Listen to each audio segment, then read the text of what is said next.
Alors aujourd'hui, le thème de cette vidéo, c'est coupable ou responsable. Voilà, j'ai remarqué que nous cherchions très souvent à désigner un coupable, et toujours un coupable à l'extérieur de nous. Donc ça peut être la société, ça peut être notre voisin, ça peut être Dieu, ça peut être notre conjoint. Ça peut être aussi, on peut désigner souvent aussi notre ego de responsable, notre mental. Et en fait, nous cherchons toujours à désigner un coupable extérieur à nous. Parce que c'est comme si nous partions du principe que nous n'avions pas cette possibilité de choix. C'est le choix qui nous mène à la responsabilité. Par rapport à l'ego, j'en parle jamais dans mes vidéos, vous l'avez remarqué, je parle jamais d'ego, parce que c'est juste pas possible que l'on soit incarné sur Terre sans ego. Donc ça sert à rien de vouloir se battre contre l'ego. L'ego sera là jusqu'à notre dernier souffle. Et pour moi, l'ego est comme une échelle, et nous montons sur les barreaux, et tant que nous avons besoin de ce barreau, ben nous sommes dessus. Puis quand nous n'avons plus besoin de ce barreau d'échelle, nous montons sur ce suivant. Et notre ego, au fur et à mesure que nous montons cette échelle, il y a des barreaux dont on ne se sert plus. Ça n'est plus important pour nous, ça n'existe plus dans notre réalité. Donc pour moi, l'ego sert simplement à ça. Et il n'est ni bien ni mal. Il fait partie intégrante de soi. Et nous avons souvent tendance à l'associer à quelque chose qui a un rapport avec l'orgueil, quelque chose de perfide en nous. En fait, entre guillemets, tout ce qui correspondrait à nos défauts serait associé à l'orgueil, à l'ego, pardon. Donc c'est vraiment une grande erreur que nous faisons très fréquemment. Et en fait, nous rejetons cette partie de nous-mêmes, alors que c'est le terreau qui va nous faire grandir. C'est quand on va aller voir toutes ces parties de nous-mêmes qui ne nous plaisent pas, que l'on va pouvoir transformer le plomb en or. En fait, c'est une grave erreur que nous faisons de rejeter cette partie-là de nous-mêmes. Et ça n'est pas l'ego, c'est juste notre partie, entre guillemets, obscure. Quant au mental, quand on accuse le mental d'être de tous les maux, en fait, souvent nous associons le mental à nos pensées ou à l'intellect. Mais en fait, nos pensées et l'intellect sont extrêmement précieux. Ils sont aussi partie intégrante de nous-mêmes. Et nous en avons besoin. Nous avons besoin de réfléchir à certaines choses avant de les faire. Nous avons besoin de nos pensées pour concevoir des choses. Je prends souvent cet exemple de l'architecte qui a besoin de penser les plans d'une maison pour pouvoir les mettre en œuvre ensuite, l'ossature de cette maison. Donc en fait, tout ce qui nous constitue, et si vous écoutez mes deux conférences que j'ai données, j'en parle souvent. Je parle souvent de ce qui nous constitue, les pensées, la sensation, l'intuition, cette fonction de sentiment. Ce sont les 4 piliers qui nous constituent. Donc, encore une fois, nous avons tendance à tout mélanger. Le mental, c'est comme un parasitage, en fait. C'est comme une radio mal réglée. Donc, tant que vous accusez le mental de tous vos maux, ben, vous n'allez pas aller faire cette démarche de régler votre radio pour trouver la fréquence qui vous convient. Vous voyez, coupable, responsable. À partir du moment où vous devenez responsable de vous-même, vous prenez en charge cette partie de vous qui est une forme de parasitage, qui vous perturbe, et vous allez chercher la fréquence qui va vous convenir. Par contre, si vous accusez toujours quelque chose d'autre, vous n'allez jamais vous occuper de cette partie-là de vous. Et en réalité, rien n'est négatif en nous, rien n'est à rejeter.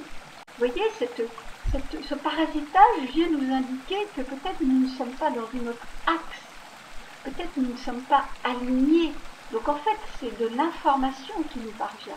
Et si nous la rejetons en disant ça c'est du mental, je veux rien savoir avec ça, c'est lui le coupable, c'est lui qui pourrit ma vie, ben c'est une erreur pour moi. Alors que si je me rends compte qu'en fait je suis ballottée, je suis comme cette feuille qui va au vent et que j'ai perdu mon axe, et c'est ce qui fait que je suis dans une forme d'errance, de parasitage, ben à ce moment-là je vais me prendre en main, me prendre en charge, et je vais me réaligner, faire ce qu'il faut en moi. Si je rejette l'ego parce que je crois que l'ego c'est l'orgueil, etc., je ne vais jamais travailler sur ma partie orgueilleuse qui a besoin d'être prise en charge aussi. Vous voyez, c'est cette attitude intérieure de rejeter tout ce qui nous gêne qui est pour moi une fausse route. Par exemple, j'ai souvent entendu parler des thérapeutes, certains thérapeutes disent oui, attention, à des entités négatives qui viendraient nous parasiter encore une fois. Mais qu'est-ce que c'est que ça? Mais qu'est-ce que ça veut dire? Qu'est-ce que ça veut dire? Mais si quelque chose nous atteint, ça veut dire que cette chose-là existe en nous, ou sinon elle ne nous atteindrait pas. Et si cette chose vient nous atteindre, encore une fois, c'est de l'information qui nous parvient pour aller voir cette partie de nous qui est en réaction et qui a peut-être besoin qu'on aille la voir. Donc vous voyez, rien de positif, négatif, juste de l'information qui nous parvient. Et si encore une fois je rejette, entre guillemets, la faute vers quelque chose d'extérieur à moi, une entité qui viendrait de je ne sais pas où, etc., et qui viendrait me perturber, tout ce qui réagit en moi fait partie de moi. C'est-à-dire qu'il y a une brèche à l'intérieur de moi qui est ouverte pour recevoir cette fréquence-là. Et c'est cette brèche à l'intérieur de moi qu'il faut que j'aille voir. Vous voyez? Donc tant que l'on rejette toujours, que l'on montre du doigt toujours quelque chose à l'extérieur de nous, ça veut dire que nous n'avons pas encore entrepris ce chemin de la responsabilité. Il n'y a pas d'autre issue que la responsabilité, que le choix. Et en fait, quand nous sommes dans ce doigt qui monte, nous sommes dans le jugement permanent. Alors c'est simple, nous passons notre temps à juger quelque chose, des parties de nous, le mental, l'ego, le voisin, la société, notre patron, notre mari. Mais quand est-ce que nous allons voir à l'intérieur de nous, qu'est-ce que ça vient chercher? Qu'est-ce que cette situation vient chercher à l'intérieur de moi? Quelle est l'information? Il faut vraiment, j'insiste, aujourd'hui, oui, parce que j'ai entendu tellement de choses ces derniers jours là-dessus, j'insiste pour dire que tout ce qui nous parvient est information. Tout est information. Si je comprends ça, alors je vais être dans cet enthousiasme de l'enfant qui est à l'affût de l'information qui va me parvenir pour que je puisse me réajuster, pour que je puisse être un homme encore meilleur pour moi-même, que je puisse faire les choix qui vont me faire grandir en conscience. Vous voyez, c'est tout l'inverse du jugement. Quand vous jugez, vous perdez votre enthousiasme. Quand vous êtes dans la coupable, vous perdez votre enthousiasme. Alors que si vous êtes à l'affût de l'information que ce monde extérieur va nous renvoyer, alors à ce moment-là, vous saisissez tout ce qui vous parvient pour vous élever en conscience. Écoutez mes conférences parce que j'en parle énormément. Là, c'est juste 10 minutes d'une petite capsule, mais je vous parle de cet effet miroir énorme qu'est le monde.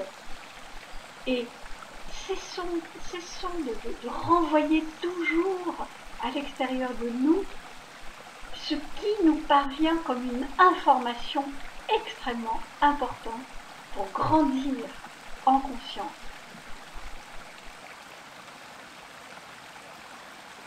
Juste choisir